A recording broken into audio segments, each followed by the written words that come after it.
नमस्कार दोस्तों, आज फिर से आप सबका स्वागत है हमारे इस प्रोग्राम में। आज हम लोग चर्चा करेंगे मिथुन चक्रवर्ती की कुछ चुनिंदा फिल्मों के बारे में, जो शायद आप अगर ना देखे होंगे तो कभी भी मिथुन चक्रवर्ती कितने बड़े अभिनेता थे और उनकी प्रतिभा की गहराई कितनी गहरी थी उसका अंदाजा भी कर नहीं पाएंगे। उस फिल्मों के बारे में आलोचना शुरू करने से पहले कुछ बातें आप लोगों के साथ शेयर करना चाहूंगा। मिथुन चक्रवर्ती एक ऐसे कलाकार थे जो सिर्फ अपनी प्रतिभा, कड़ी मेहनत और दर्शकों के प्यार की वजह से आज तक पूरे दुनिया में एकमात्र स्टार है जो विदाउट मीडिया प्रचार, विदाउट पर्सनल पीआर, सिर्फ जनता की चाहत की वजह से करोड़ों अरबों दिल में राज कर रहे हैं। कुछ कम लोग ही जानते होंगे कि कितने स्ट्रगल के बाद एक मामूली गली का लड़का पूरे देश का सबसे बड़ा सुपरस्टार बना, लेकिन वही पर उसकी जर्नी खत्म नहीं हुआ। बोल सकते हैं वहां से शुरुआत हुआ। सब कुछ रहने के बाद भी उस कलाकार को पॉलिटिक्स का सामना करना पड़ा। उसको मीडिया द्वारा इग्नोर किया गया, उसके अचीवमेंट को सबके सामने आने से रोका गया, लेकिन फिर भी वो नहीं दबा, क्योंकि वो खुद के ऊपर और दर्शकों के प्यार के ऊपर भरोसा करते थे। इसीलिए बड़े बड़े प्रोडक्शन कंपनी के आगे अपना सर नहीं झुकाया, जिस कारण उनके अगेंस्ट में बहुत कुछ करने का साजिश सालों साल चलता रहा, लेकिन फिर भी वो बंदा अपने काम से ईमानदारी के साथ जुड़ा रहा और अपने दर्शकों का दिल सालों साल जीतता रहा। एक छोटे से उदाहरण से आप लोगों को समझाने का कोशिश करता हूं। हम लोग हमारे देश में आज के डेट में फिल्म फेयर अवार्ड को झूठा समझते हैं, क्योंकि आज साबित हो चुका है ये सब अवार्ड बिकाऊ है। कुछ चुनिंदा लोगों के कंट्रोल में है जो समझते हैं कि हिंदी फिल्म इंडस्ट्री इनकी निजी संपत्ति है, जो उन लोगों को अवार्ड देते हैं जो उनके तलवे चाटते हैं और नहीं तो पैसे देकर अवार्ड खरीदते हैं। जिसका सबसे बड़ा उदाहरण ऋषि कपूर जी है, जिन्होंने अपने खुद की लिखी हुई बायोग्राफी में बताया था कि बॉबी फिल्म के लिए बेस्ट एक्टर का फिल्म फेयर अवार्ड वो फिल्म फेयर वालों से खरीदे थे। यही रियलिटी है, तब से अब तक चलता आ रहा है। नहीं तो जिस मिथुन चक्रवर्ती की फिल्में 80 के दशक में एक के बाद एक नया रिकॉर्ड बनाता रहा, एक के बाद एक फिल्म दर्शकों का दिल जीतता रहा, लेकिन फिर भी उनको कभी भी एज एन एक्टर उस पूरे दशक में फिल्म फेयर अवार्ड मिलना तो दूर, नॉमिनेशन तक नहीं दिया गया। सिर्फ डटी पॉलिटिक्स के लिए, ताकि उन चुनिंदा ए ग्रेड प्रोड्यूसर और उनके नजरों में ए ग्रेड एक्टर्स का बोलबाला चलता रहे। और उसके ऊपर बिकी हुई मीडिया भी हमेशा मिथुन चक्रवर्ती को लाइमलाइट से दूर रखने की कोई कसर नहीं छोड़ती थी। इसीलिए मिथुन चक्रवर्ती की एक से बढ़कर एक अचीवमेंट के बारे में दर्शकों को जानने में बहुत साल लग गए।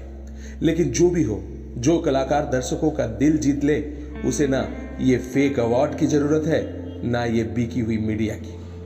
जो भी हो, एक के बाद एक कठिनाइयों के बाद भी वो तब भी चुप थे, आज भी चुप है और शायद आगे भी चुप ही रहेंगे, क्योंकि वो उनमें से हैं जो बोलने में नहीं, करने में विश्वास रखते हैं। इसीलिए आज भी पूरी दुनिया में उनके जैसा रियल फैन फॉलोइंग शायद ही किसी और का होगा। और अगर नाइंसाफी के बारे में बोला जाए तो आज के डेट में भी उनके साथ नाइंसाफी कुछ कम नहीं हो रहा है।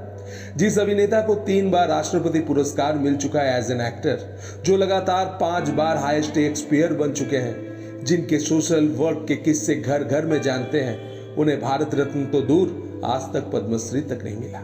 ये नाइंसाफी नहीं है तो और क्या है? लेकिन फिर भी हम लोग चुप हैं, क्योंकि हम लोगों को आदत पड़ चुका है। एक सुशांत सिंह राजपूत मरता है तो देश में जलजला मच जाता है, फिर सब कुछ ठंडा भी हो जाता है। लेकिन ये मिथुन चक्रवर्ती कितने सालों से अन्याय सहते हुए चुपचाप लड़ रहे हैं और जीत रहे हैं, लेकिन कोई नहीं देख पा रहा है। मिथुन चक्रवर्ती एक मिसाल है हम सब के लिए, हमारे आने वाले पीढ़ियों के लिए, जो लड़ना जानते हैं और लड़के जीतना भी जानते हैं। स्टार पावर क्या होता है वो कोई मिथुन दा से सीखे। दुनिया में एक ऐसा स्टार जो इंडस्ट्री के ऊपर डिपेंड नहीं था, जिसने सोचा तो खुद का इंडस्ट्री बना लिया, जिसे हम मिथुन ड्रीम फैक्ट्री के नाम से जानते हैं। एकमात्र ऐसा स्टार सिर्फ जिसके नाम पर पूरा इंडस्ट्री बना हो और सालों साल करोड़ों रुपए का बिजनेस प्रॉफिट करवाया हो हिंदी फिल्म इंडस्ट्री को, जिसके लिए मुंबई जरूरी नहीं था, जिसके लिए उसका नाम जरूरी था।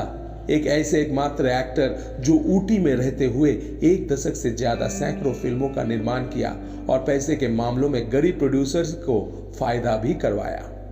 लेकिन दुख की बात यह है कि आज भी हम लोग सब कुछ जानते हुए भी गांधी की 3 बंदरों की तरह ना कुछ कह रहे हैं, ना कुछ देख रहे हैं और ना ही कुछ सुन रहे हैं। अभी बात करते हैं मिथुन चक्रवर्ती के द्वारा अभिनीत सैकड़ों फिल्मों से चुनिंदा 20 फिल्मों की। शायद आप लोगों को ये 20 फिल्मों का नाम सुनकर ताज्जुब होगा, क्योंकि इन फिल्मों से कुछ फिल्में को बॉक्स ऑफिस में उतनी सफलता नहीं मिली जितनी मिलना चाहिए था।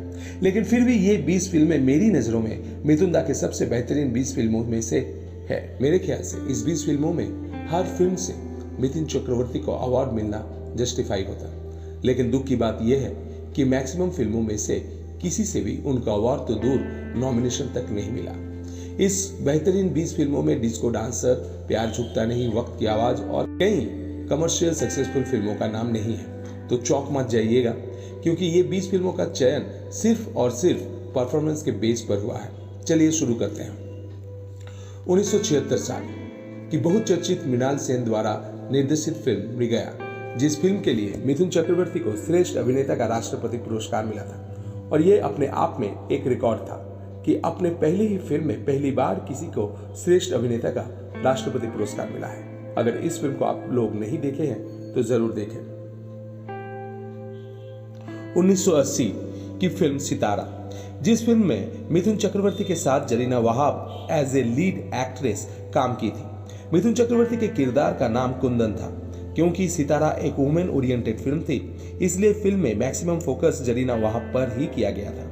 लेकिन फिर भी अपनी अभिनय का लोहा मनवाने में मिथुन चक्रवर्ती कामयाब हुए और वो उसी समय नेचुरल एक्टिंग क्या होता है, इनोसेंसी क्या होता है और उसे पर्दे पर कैसे जीवित किया जा सकता है, उसका सर्वश्रेष्ठ उदाहरण बने दर्शकों के सामने। ज्यादातर मिथुन चक्रवर्ती के फैन ये फिल्म नहीं देखे हैं। मैं चाहूंगा कि आप लोग ये फिल्म देखें और देखकर बताएं कि आपको कैसा लगा। मुझे लगता है कि यकीन है ये फिल्म सबका दिल जीतने में कामयाब होगा। इसी साल बापू के निर्देशन में बनी फिल्म हम 5 रिलीज हुई। ये फिल्म दर्शकों के दिलों को जीतने में कामयाब रहा। इस फिल्म में मिथुन चक्रवर्ती के अलावा संजीव कुमार, अमरीश पुरी, राज बब्बर, रसूद्दीन शाह, सवाना आजमी, दीप्ति नेवल, इन जैसे बहुत सारे दिग्गज कलाकार थे। लेकिन ये सब रहते हुए भी मिथुन चक्रवर्ती ने अलग छाप छोड़ी जो हमेशा यादगार रहेगा। भीमा एक दास जो अपने मालिक के सेवा के लिए किसी की जान ले भी सकता है और अपनी जान दे भी सकता है। और जब वही दास बागी बनता है तब उसके अंदर की आंख कैसे सबको जलाकर राख कर सकता है, इसी किरदार को पर्दे पर जीवित करने में सक्षम हुए थे हमारे सबके प्यारे मिथुन चक्रवर्ती। लेकिन दुख की बात यह है कि आज तक इस किरदार के लिए ना उन्हें कोई पुरस्कार मिला, ना ही कोई अप्रिसिएशन। लेकिन दर्शकों का प्रशंसा जरूर मिला है। और जो प्रशंसक आज भी ये फिल्म ना देखे हैं तो कृपया आज ही देखिए, तभी आपको समझ में आएगा कि पर्दे पर कैसे काल्पनिक चरित्र जीवित हो सकते हैं।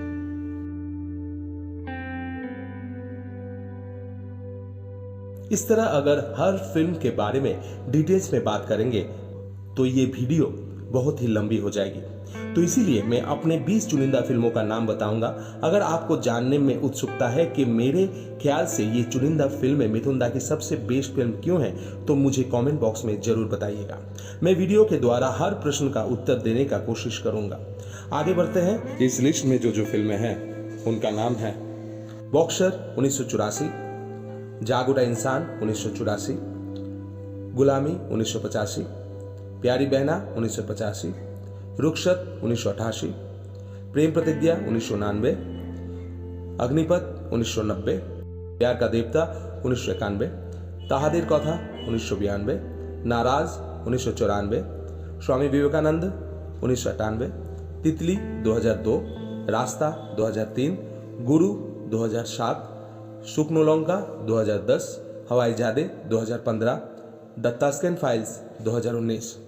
इसी के साथ ही आज का ये वीडियो हम लोग खत्म करते हैं। और आज 16 जून मिथुन दा की 71वीं सालगिरह में उनको मेरी और आपकी तरफ से जन्मदिन की हार्दिक शुभकामनाएं। अगर आपको ये वीडियो अच्छा लगे तो शेयर